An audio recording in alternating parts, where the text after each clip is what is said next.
बिस्मिल्लाहिर्रहमानिर्रहीम। इस ट्यूटोरियल में हम जो है एक्सप्लेन करते हैं हम बोहर एटॉमिक थ्योरी को और इसके जो पोस्टुलेट्स हैं उसको देखते हैं और उसको समझते हैं। इसकी जो डिस्क्रिप्शन है वो इस तरह से है कि in 1913 Niels Bohr presented his famous atomic model called Bohr atomic model. 1913 में जो है नील बोहर ने जो जे थॉमसन और रदरफोर्ड का जो है वो स्टूडेंट था, उसने ये मॉडल प्रेजेंट किया था। इस मॉडल को उसने 1913 में क्यों प्रेजेंट किया? क्योंकि जो रदरफोर्ड का एटॉमिक मॉडल था उसमें डिफेक्ट्स थे, उसमें प्रॉब्लम्स थी, और वो प्रॉब्लम्स क्या थे, वो पोस्टुलेट जो है वो हम प्रीवियस वीडियो में डिस्कस कर चुके हैं कि इलेक्ट्रॉन जो है वो रिवॉल्व कर रहे हैं न्यूक्लियस के गिर्द और कॉन्टीन्यूसली जो है वो एनर्जी जो है वो रिलीज़ कर रहे हैं, एमिट कर रहे हैं। तो अगर वो कॉन्टीन्यूसली ये काम कर रहे हैं, इलेक्ट्रॉन जो है एनर्जी लूज़ कर रहे हैं, तो इलेक्ट्रॉन को इन ऑर्बिट्स में से जो है, ये जो ऑर्बिट्स हैं आपको नज़र आ रहे हैं, ये जो है वो ऑर्बिट्स हैं जिसमें जो है ये इलेक्ट्रॉन रिवॉल्व करते हैं रदरफोर्ड के मुताबिक। तो उसके ने कहा था कि इलेक्ट्रॉन इसमें रिवॉल्व कर रहे हैं, कॉन्टीन्यूसली एनर्जी एमिट कर रहे हैं। अगर कॉन्टीन्यूसली एनर्जी एमिट कर रहे हैं तो उसने कहा था कि ये कॉन्टीन्यूस एमिशन की वजह से इसकी डिके होती जाएगी और इलेक्ट्रॉन जो है एनर्जी लूज़ करने के बाद जो है वो इसके साथ टकरा जाएगा, न्यूक्लियस के साथ जो पॉजिटिव है उसके साथ टकराने के बाद जो है वो एटम डिस्टेबलाइज रहेगा और एटम अपनी जो ओरिजिनल शेप है वो लॉस्ट कर जाएगा। तो इसकी जो पोस्टुलेट्स हैं वो हम देखते हैं कि कौन कौन से हैं और क्या जो है उसमें नील बोहर ने जो है इसको रदरफोर्ड के मॉडल को मॉडिफाई कैसे किया या उसमें करेक्शन कैसे कर दी। जैसे कहा कि electrons revolve around the nucleus in a circular orbits, all orbits have fixed energy so they are also called energy levels. इसका मतलब ये है कि इलेक्ट्रॉन जो है वो न्यूक्लियस के गिर्द जो है वो फिक्स्ड रास्तों में जो है वो घूम रहे हैं, जिसको ऑर्बिट्स कहते हैं या एनर्जी लेवल्स इसलिए कहते हैं क्योंकि हर एक ऑर्बिट की जो है मखसूस एनर्जी होती है। उसने इन ऑर्बिट्स को जो है वो नेम दिए हुए थे KLMN। ये फर्स्ट शेल जो आता है न्यूक्लियस के साथ जो बिल्कुल एडजेसेंट होता है, या हम ऐसे कह सकते हैं एडजेसेंट नहीं, सॉरी, जो करीब या फर्स्ट शेल जो होता है उसको कैश शेल बोलते हैं। तो कैश शेल जो है वो वीक है नील बोहर के मुताबिक, क्योंकि इसके मुताबिक जिस शेल का साइज़ कम होता है उसकी एनर्जी कम होती है। तो इसमें जो इलेक्ट्रॉन है इसकी एनर्जी जो है वो कम होगी क्योंकि इस शेल की एनर्जी जो है वो कम रहती है। या हम इन अदर वर्ड्स इस तरह से कह सकते हैं कि इसमें जब इलेक्ट्रॉन रिवॉल्व कर रहे हैं तो ये एक मखसूस एनर्जी के इलेक्ट्रॉन्स को जो है, जिसमें मखसूस एनर्जी हो सकती है, जिसमें लोअर एनर्जी होगी, वो इलेक्ट्रॉन इस फर्स्ट शेल में एग्जिस्ट करेंगे क्योंकि उसमें इतनी जान नहीं होती कि वो इस स्ट्रॉन्ग पुल से जो न्यूक्लियस का होता है वो उससे दूर भाग सके या एल शेल में चले जाएं या एम शेल में चले जाएं। वो इससे जो है इसमें इतनी एनर्जी नहीं होती। जो इसके बाद जो एल शेल होता है, एम शेल होता है, उसमें एनर्जी ज़्यादा होती है। तो इलेक्ट्रॉन जो है वो इसके फर्स्ट पोस्टुलेट में ये है कि इलेक्ट्रॉन जो है वो फिक्स्ड एनर्जी, इनके लिए फिक्स्ड एनर्जी होती है उस एनर्जी लेवल की जिसमें वो इलेक्ट्रॉन उसी अपनी एनर्जी के मुताबिक जो है उसमें रिवॉल्व कर रहे होते हैं। नेक्स्ट जो था उसका पोस्टुलेट है कि the energy of electrons in any orbit is directly proportional to its distance from the nucleus। इसकी एनर्जी जो है, इसका जो दारोमदार है वो इसके न्यूक्लियस पर है। वही बात आ जाती है कि अगर इसकी एनर्जी जो है वो कम होगी इलेक्ट्रॉन की तो वो न्यूक्लियस के करीब होगा, और अगर इलेक्ट्रॉन की एनर्जी ज़्यादा होगी, उसमें जान ज़्यादा होगी, तो वो नेक्स्ट शेल में होगा और फिर next shell, so on and so forth. Electrons are allowed to revolve in those orbits whose angular momentum is integral multiple of h by 2 pi where h is Planck's constant and its value is 6.626 multiplied by 10 raised to the power minus 34 joules. Electron जो revolve कर रहे हैं इन orbits में, तो इनकी जो angular momentum होती है, यानी जो इसका h है वो इसका प्लैंक्स कांस्टेंट यानी इसका डिस्टेंस है, इलेक्ट्रॉन का डिस्टेंस जो न्यूक्लियस से है वो इसके बराबर है, जो 6.626 multiply by 10 raised to power minus 34 joules. इसकी एनर्जी लेवल जो है वो इतनी के बराबर होती है। ये कांस्टेंट वैल्यू है हर एक एलिमेंट के, हर एक एटम पर जो है यही जो है वो होती है, यही एनर्जी होती है। थर्ड पोस्टुलेट जो था उसमें जो h है वो इसका डिस्टेंस है इलेक्ट्रॉन का पॉजिटिव न्यूक्लियस से, यानी प्रोटॉन से उसका न्यूक्लियस कितना है, प्रोटॉन से सॉरी उसका इलेक्ट्रॉन जो है उसका डिस्टेंस जो है वो कौन से शेल में है, कौन से एनर्जी लेवल में जो है वो है, और इसका डिस्टेंस जो है वो क्या बनता है। तो इसकी जो एक्सपेरिमेंटल वैल्यू है वो है 6.626 multiply by 10 raised to power minus 34 जॉल, जो कि कांस्टेंट है हर एक एटम के इलेक्ट्रॉन्स के लिए। क्योंकि इलेक्ट्रॉन जो है वो करते क्या हैं, इलेक्ट्रॉन्स जो है वो एटम के प्रॉपर्टीज़ को बारे में जो है हमें इंफॉर्मेशन देते हैं कि एटम के प्रॉपर्टीज़ कैसे होंगे। तो अगर एटम्स के पास जो है वो एनर्जेटिक और हाई एनर्जी इलेक्ट्रॉन्स होते हैं, यानी इलेक्ट्रॉन्स की जो प्रॉपर्टीज़ हैं उस पे जैसे पूरा पीरियोडिक टेबल को जो है वो बेस बनाया गया है, इसको पीरियोडिक टेबल का जो पूरे के पूरे सेटिंग है वो इन्हीं इलेक्ट्रॉनिक नंबर पे, जिसको हम एटॉमिक नंबर जो है वो कहते हैं, और पूरा एटॉमिक नंबर के बेस पर जो है वो पूरा पीरियोडिक टेबल अरेंज हुआ है।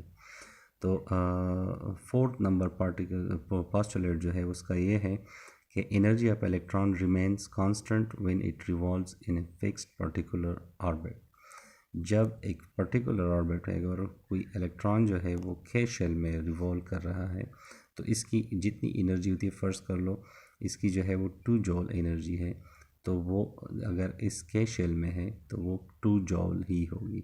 लेकिन अगर उसको जो है फोटॉन्स मिल जाते हैं या उसको एनर्जी जो है वो प्रोवाइड की जाती है, हीट एनर्जी प्रोवाइड कर दी जाती है, तो वो एनर्जी एब्जॉर्ब करने के बाद जो है जो नेक्स्ट शेल है, क्योंकि इसमें एनर्जी आ जाएगी, तो फिर लोअर एनर्जी स्टेट से जो है वो हायर एनर्जी स्टेट की तरफ जो है वो जंप करते हैं। Light is absorbed when an electron jumps from lower energy to higher energy. जब एक हायर एनर्जी से अगर हम जो है इसको ऐसे जो है इसको कंसिडर कर लें कि यहाँ पर जो है ये पॉजिटिव न्यूक्लियस है, यहाँ पर जो है ये फर्स्ट शेल है जो के शेल है हमारे पास, इसमें ये लोअर एनर्जी शेल है और ये जो है हायर एनर्जी शेल है, जो एल शेल है ये हायर एनर्जी शेल है। तो अगर इलेक्ट्रॉन जो है वो इससे इलेक्ट्रॉन यहाँ से जंप करता है, यहाँ पर ये जो इलेक्ट्रॉन है ये यहाँ से जंप करके इस के शेल में आता है, न्यूक्लियस के करीब पहुँचता है जो लोअर एनर्जी स्टेट है, इसमें जगह अगर ये पहुँचता है तो इस दौरान जो है वो क्या करेगा, एब्जॉर्ब करेगा एनर्जी को या फोटोन को जो है वो एब्जॉर्ब करेगा, लाइट को जो है वो क्या कर लेगा, एब्जॉर्ब कर लेगा।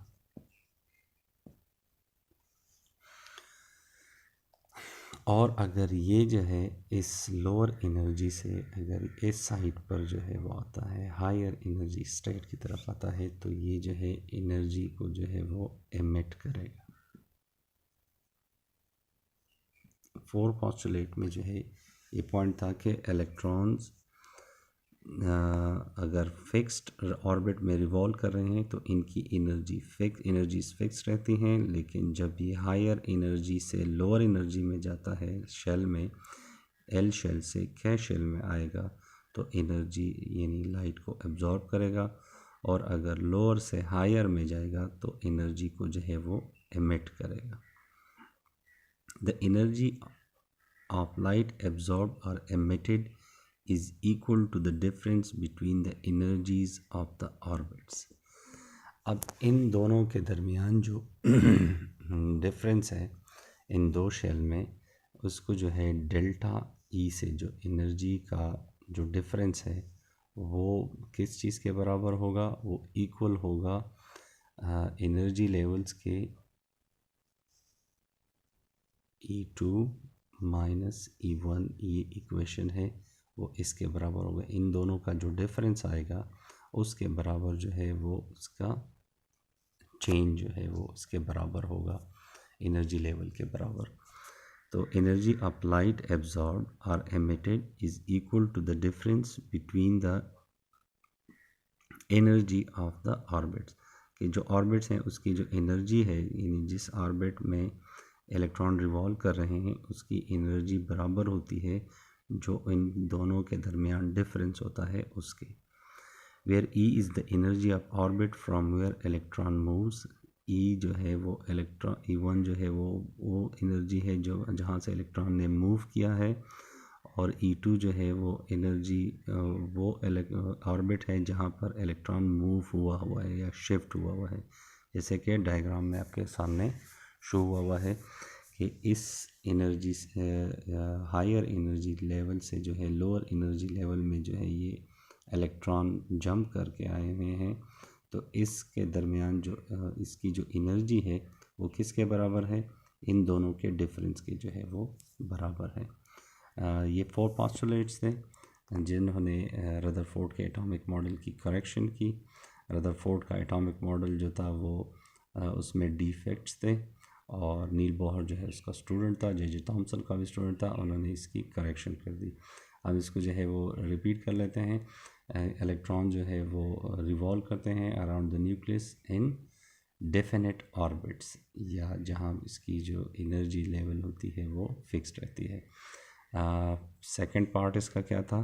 The energy of electrons in every orbit is directly proportional to the distance from the nucleus. इसकी एनर्जी जो है ऑर्बिट की वो डिपेंडेंट होती है कि उसका डिस्टेंस न्यूक्लियस से कितना है। कम डिस्टेंस पे है तो लो एनर्जी लेवल है। इसके साइज़ के लिहाज से भी हम कह सकते हैं अगर हायर एनर्जी लेवल है तो हायर बिगर साइज़ का जो है वो ऑर्बिट में जो है रिवॉल्व कर रहे होते हैं, उस इलेक्ट्रॉन में जान बहुत ज़्यादा होती है।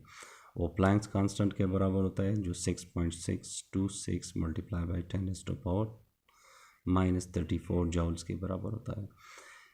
एनर्जी ऑफ इलेक्ट्रॉन जो होती है वो कांस्टेंट रहती है जब वो एक फिक्स शेल में जो है रिवॉल्व कर रहा होता है, और जब वो लाइट एब्जॉर्ब करता है तो वो हायर एनर्जी से लोअर एनर्जी में आता है, और जब एमिट करता है तो वो लोअर एनर्जी से हायर एनर्जी में इलेक्ट्रॉन जाते हैं। एनर्जी जो एब्जॉर्ब हो जाती है या एमिट हो जाती है उसका डिफरेंस वो बराबर होती है किसके? उस डिफरेंस के जो between the two energy levels की जो होती है, यानी दो एनर्जी लेवल या ऑर्बिट्स के दरमियान जो डिफरेंस है एनर्जीज़ का वो उसके बराबर होता है जो लाइट एब्जॉर्ब होती है या एमिट करती है। जहाँ पर जो है वो E2 और E1 से जो एग्जांपल्स है जो आपको सामने वीडियो में नज़र आ रहे हैं कि E1 जो है ये हायर एनर्जी है और E2 जो है वो लोअर एनर्जी है। तो जब इस सूरत में क्या होगा कि लाइट जो है वो एब्जॉर्ब होगी, तो वो जो लाइट एब्जॉर्ब है उसकी अमाउंट जो है वो बराबर होगी इन दोनों शेल के दरमियान जो डिफरेंस है उसके बराबर जो है वो होगी। जब एनर्जी एब्जॉर्ब करती है तो वो लोअर लेफ़्ट साइड पर आप ये देखें कि जब एनर्जी एब्जॉर्ब होती है तो इलेक्ट्रॉन जंप करता है हायर एनर्जी में, जब एनर्जी जो है वो लॉस करती है तो वो लोअर आ जाता है लोअर एनर्जी लेवल में। बोहर के एटॉमिक मॉडल को जो है ये सबसे ज़्यादा सक्सेसफुल एटॉमिक मॉडल है। एग्ज़ाम पॉइंट ऑफ व्यू से ये बहुत ज़्यादा इम्पोर्टेंट है। इस पे जो है क्वेश्चन ज़रूर बनते हैं। इस पे जो है इसके साथ 2 असेसमेंट हैं। Draw Bohr atomic model for the following atoms indicating the location for electrons, protons and neutrons. Atom number 1 जो है वो है कार्बन एटम, उसका एटॉमिक नंबर 6 है, मास नंबर उसका 12 है, और क्लोरीन एटम है जिसका एटॉमिक नंबर 17 है और मास नंबर 35 है। इसको जो है हम यहाँ पर ड्रॉ भी कर लेते हैं ताकि आप जो है इसको इस पे प्रैक्टिस आप भी कर लें और ये आपको इजी रहेगा। एटॉमिक नंबर ऑफ इलेक्ट्रॉन जो है कार्बन नंबर फर्स्ट में जो है हम देखते हैं कि इसमें नंबर ऑफ इलेक्ट्रॉन्स 6 हैं, नंबर ऑफ प्रोटॉन जितने इलेक्ट्रॉन्स होते हैं यानी जितना एटॉमिक नंबर होता है उतना ही जो है लगभग एटॉमिक मास होता है। एटॉमिक मास जो है वो प्रोटॉन्स की वजह से होता है। तो कार्बन का जो मास नंबर है वो 12 है क्योंकि इसके पास जो है वो न्यूट्रॉन का मास नंबर, अगर हम जो है न्यूट्रॉन का मास नंबर इसमें देखना चाहते हैं, मालूम करना चाहते हैं तो क्या करेंगे, मास नंबर को जो है वो माइनस करेंगे एटॉमिक नंबर से। तो मास नंबर जो है वो हमारे पास 12 है और इससे जो है हम माइनस कर लेते हैं एटॉमिक नंबर को, तो हमारे पास जो न्यूट्रॉन का नंबर है वो आ जाएगा 6। इस तरीके से हम इसको राइट साइड पर जो है ये डायग्राम है इसको हम देख लें कि 6 प्रोटॉन है। कार्बन जो है उसका जो एटॉमिक नंबर है कार्बन इसका जो है वो सबस्क्रिप्ट पे 6 जो है इसका एटॉमिक नंबर है और इसका जो मास नंबर है वो 12 है और इसके पास जो नंबर ऑफ इलेक्ट्रॉन्स हैं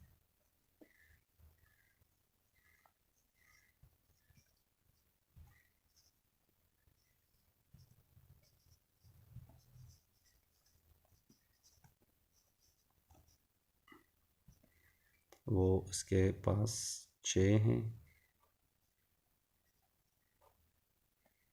6 इसके पास इलेक्ट्रॉन है और नंबर ऑफ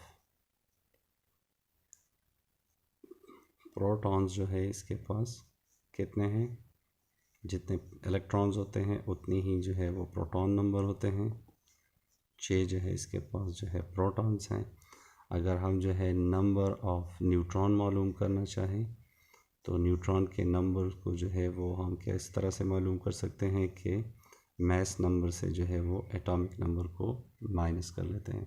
जो ऊपर है ये मास नंबर है और जो लोअर है ये एटॉमिक नंबर है। तो अगर हम mass number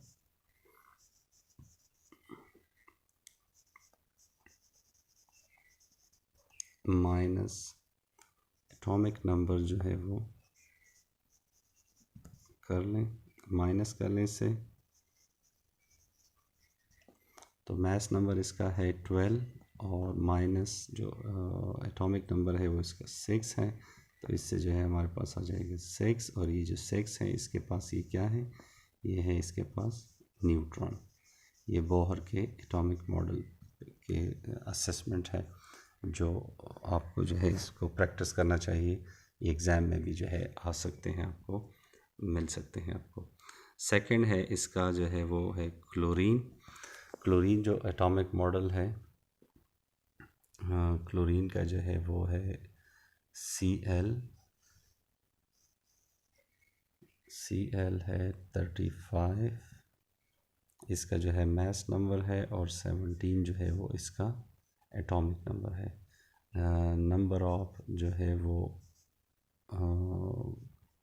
number of electrons इसके पास कितने हैं, नंबर ऑफ इलेक्ट्रॉन जो है इसके पास है 17 इसके पास इलेक्ट्रॉन है। नंबर ऑफ प्रोटॉन्स इसके पास कितने हैं, वो भी जो है वो 17 है। नंबर ऑफ न्यूट्रॉन जो है वो मालूम करते हैं,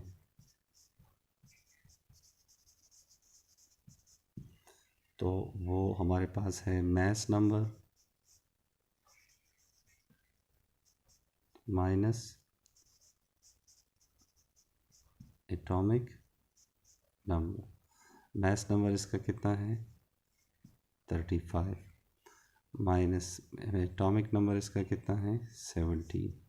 तो हमारे पास जो है इसके पास न्यूट्रॉन कितने हैं